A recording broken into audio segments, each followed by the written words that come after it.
Thank you very much for the song. I hope you were able to follow the translation of the text on the wall. Dear friends, welcome to Iceland. I'm the chairman of the preparatory committee. My name is Einar Karl Haraldsson, and I'm going to be your moderator here tonight. But I now have the honor of introducing to you Björt Ólafsdóttir, the Minister of Environment and Natural Resources. She has degrees in psychology, gender policies, and human resources management, and she was a chairman of the Mental Health Association for a while, and has been a member of Parliament since 2013 for a party with the optimistic name Bright Future. She has only been minister for 9 months, but has already gained reputation for standing up for nature. But as other politicians in Iceland do, she is facing a general election later this month, but nevertheless, she has taken the time to open our conference for us. The floor is yours, Minister.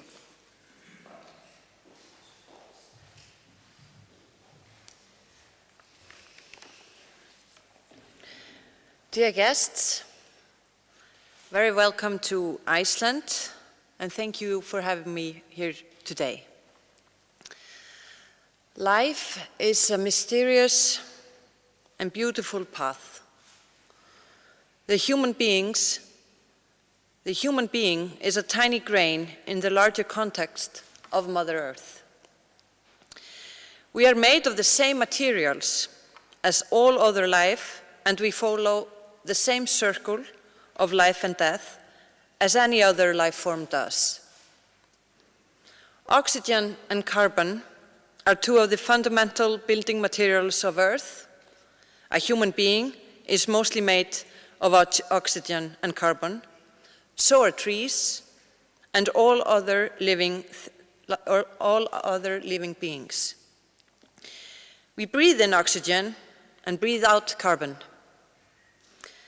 dioxide.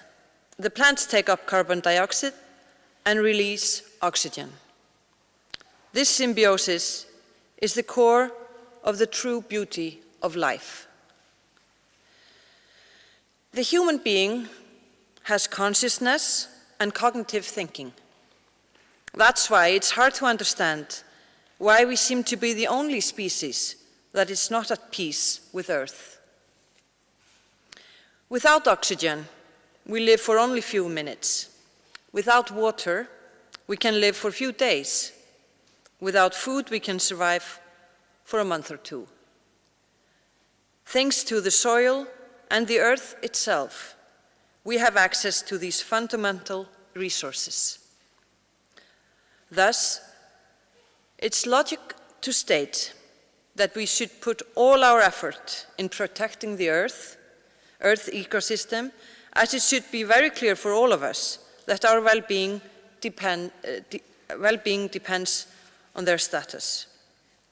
So how come we're not doing that?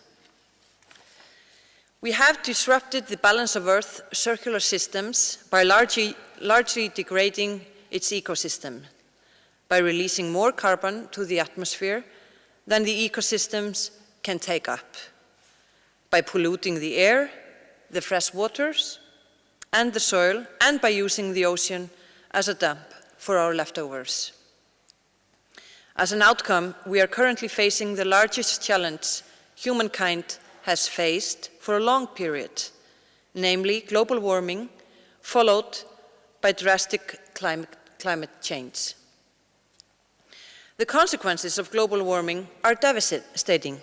Worldwide, we already are experiencing more extreme heat waves, increased sea level rise, droughts, lack of drinking water, increased number of catastrophic weather, increased melting of sea ice, melting of the Arctic and the world's glaciers.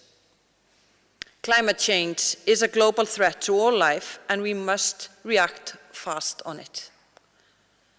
The Paris Agreement in 2015 was a huge achievement for all citizens of this world.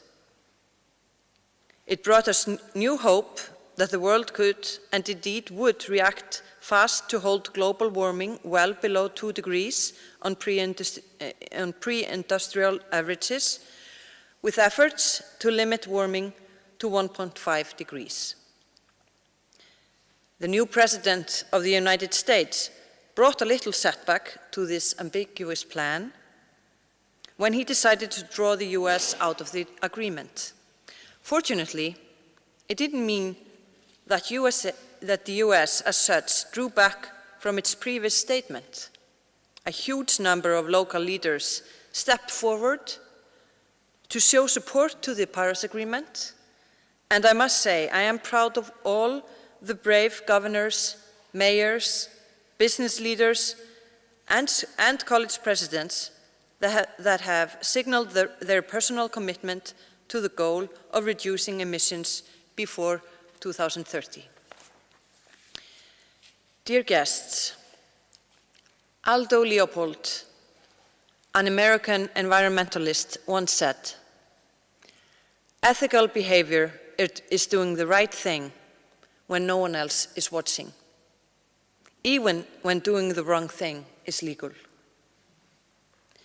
For me, this is the core reasoning for environmental protection.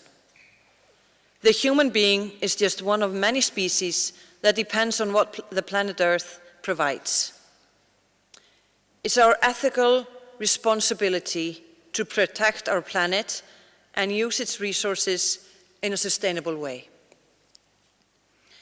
The distance between ethics and faith is short.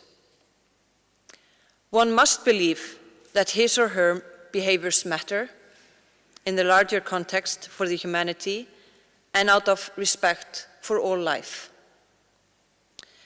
That, due to our faith, we choose to do the right thing, always.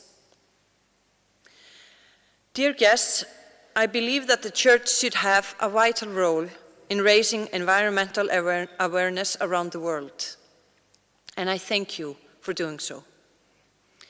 It has the spiritual capacity to share environmental knowledge with people all over the world and build up the ethical reasoning for why our future relies on environmental protection. Thus, I'm truly pleased to see the World Council of Churches as an active partner in the Arctic Circle Assembly this year. I wish all of you a pleasant stay here in Iceland and a fruitful discussion in the coming days. Thank you and God bless.